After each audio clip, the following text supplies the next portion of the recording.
While Dr. Campbell was publishing his China study, Dr. Esselstyn was getting some powerful data from the research he'd started in 1985.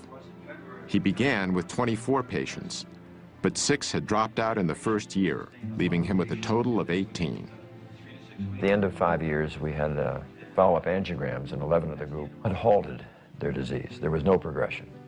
And there were 4 where we had rather exciting evidence of regression of disease. These results were astonishing.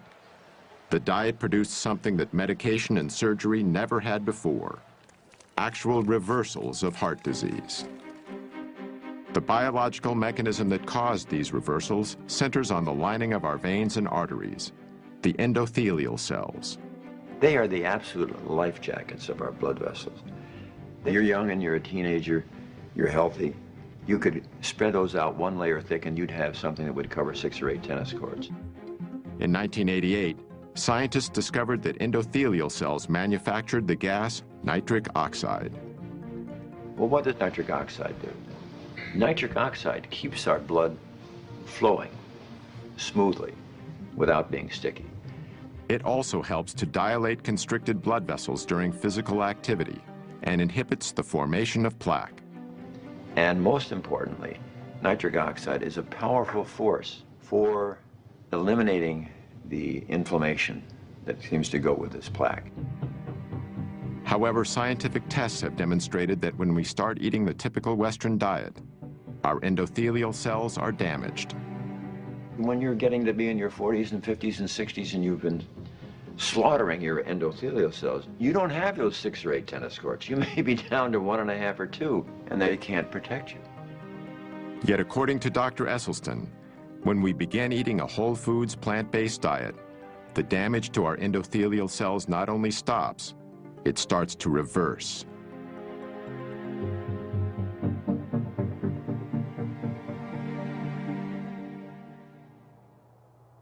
About 5 years into his study, Esselstyn made a small but significant change in his patient's menu.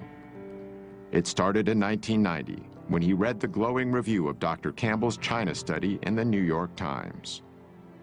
Dr. Esselstyn saw that and invited me to come to a conference he was organizing in Arizona. These 2 revolutionaries, who up until then had been on similar but separate paths, finally met face to face. On the one hand, I'm coming from the scientific route, getting some ideas. He's coming from the clinical route and doing some dramatic research. Here's the science, here's the clinical evidence. Put the 2 together, it's amazing. When he learned of Campbell's research, Esselstyn removed dairy products from his patient's diet. The results of his ongoing study continued to be impressive, and in 1995, he published a paper detailing them in a noted scientific journal. Yet one of Esselstyn's most remarkable success stories involved a colleague of his at the Cleveland Clinic, Dr. Joseph Crow.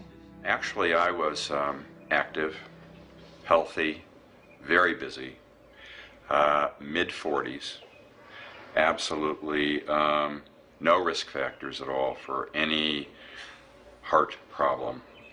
But Dr. Crow, even with what was considered to be a healthy cholesterol level, was actually ravaged by heart disease.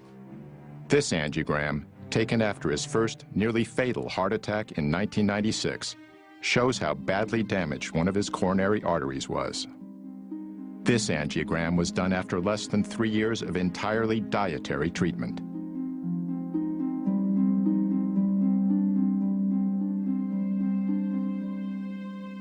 Dr. Crow is fortunate. In 25% of cases, sudden death is the first and only sign of coronary artery disease. Of Dr. Esselstyn's original 18 patients, all survived the initial 12 years of the study. Today, 14 patients are still alive, over 2 decades after the study began. The thing about Essie, although he's always very pleasant, when you said, I'm going to be on this program and I'm going to stay with this diet, you stayed with the diet or there was the door. You had no choice. I mean, his smiles are wonderful, but he is very stern, you know. That's why I'm still living. But, you know, he's just a wonderful man. And I look at the pictures, some of my pictures years ago, 20 years ago, actually looks older than today. The only thing is I lost more hair, you know. Anthony and the other male patients also noted another change. When you're young, when you're a teenager, you see a female and so on, it gets kind of excited. And the first reaction physically, you know, it gets attention, you know. Raise the flag, I call it. This happened to us. All the other Dr. Esselstyn's, I call them all the guinea pigs. The flag still rises. Talking to your doctor about ED may be the last thing you want to do, but it's definitely a conversation worth having. I'm a practicing urologist and have been so for the last 25 years. And erectile dysfunction is actually the first clinical indicator of generalized cardiovascular disease. It's the canary in the coal mine. It's the thing that lets you know that you have some significant endothelial and vascular disease much earlier than will a heart attack or something like that. We have to stop thinking of the body like it's compartmentalized. It really isn't. The blood goes everywhere in the body. And so if you have vascular disease anywhere, you have it everywhere. Despite the apparent success of the dietary approach, some critics say eating this way is extreme. Now, with the Western diet, this guarantees there are going to be, what, 500,000 people in this country this year who will have to have the front half of their body divided, their heart exposed, then veins will be taken from their leg and sewed on their heart. Some people would call that extreme. Dr. Esselstyn has now successfully treated over 250 patients with heart disease, using almost exclusively a whole foods, plant-based diet.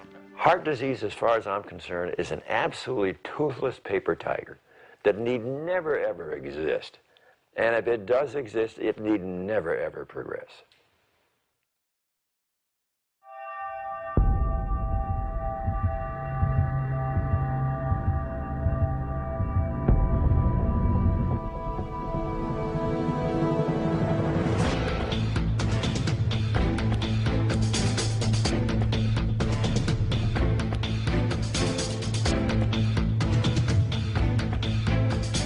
Las Vegas, Nevada.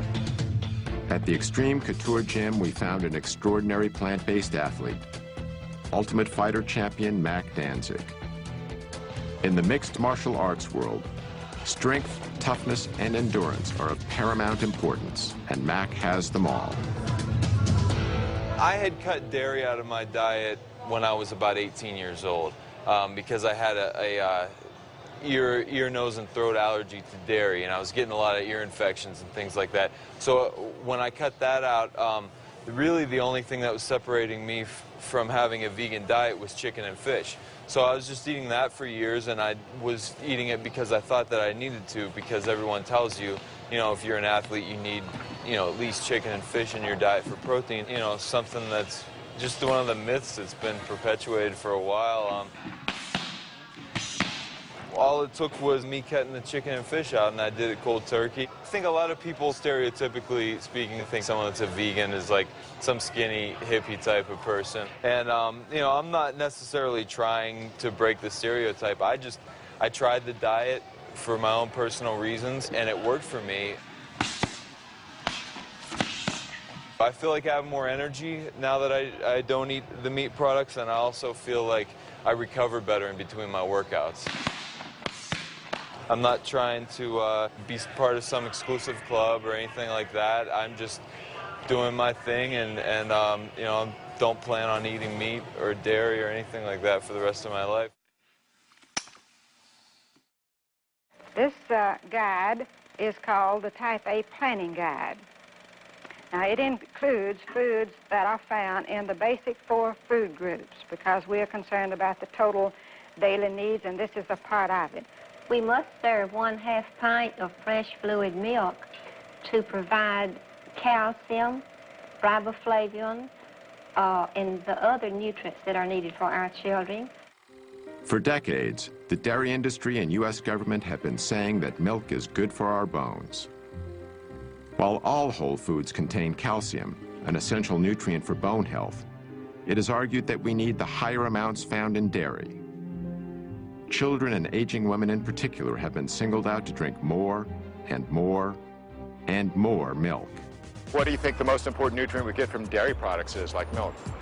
Calcium. Calcium. Calcium. Calcium. Calcium. Calcium. Or calcium. Calcium. The science in terms of dairy's role in healthy bones is pretty strong. And in fact, the National Osteoporosis Foundation, of course, utilizes that science in their recommendations. Osteoporosis is a degenerative bone disease, which has been widely linked to a lack of calcium. If this is true, nations with a high intake of dairy products, which are a major source of calcium in a westernized diet, should have low levels of osteoporosis.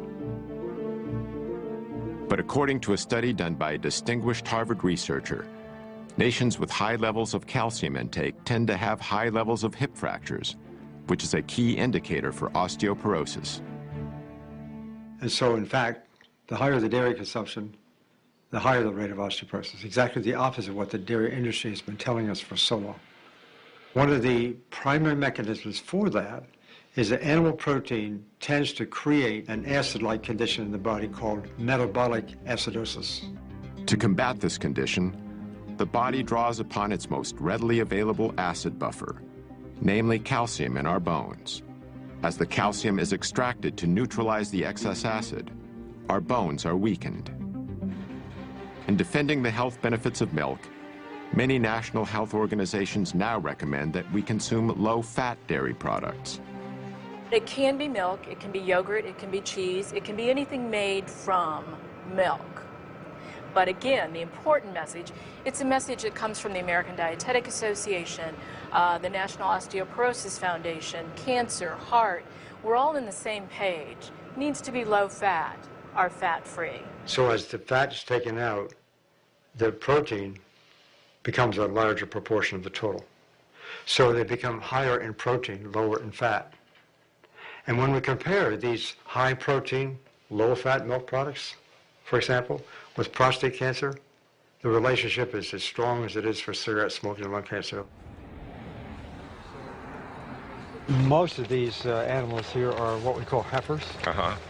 They're the young females, not yet cows. So they haven't had their first calf yet. Haven't had their first calf. So they have to have their first calf before they can Once lactate. they come into lactation, they almost keep them, these days, they keep them pregnant continuously. Exactly. For 3 or 4 years. Why are they eating grass now? Well, this is the last time in their lifetime they're going to see grass. After that, they're in the barn, they're standing there for the rest of their life. When I was young, we defended our product, promoted our product, because it was nature's most perfect food. And so I believe that. But it took on a slightly different twist as time passed. I mean, it's the most perfect food for cats. And trying to switch the milk of one species to another species doesn't make a lot of sense. Only 2 months into her treatment, Sandera was experiencing dramatic effects on her type 2 diabetes and hypertension. Since I've been on a plant-based diet, blood pressure's been wonderful. My blood sugars are in the 80s. It shocks me, 70s. And so I was alarmed when it was 60. I'm like, isn't that bad? It's 60, you know, and I talked to the diabetes educator, which is wonderful. She's like, no, that's a normal blood sugar. Your pancreas is working, it's reversing.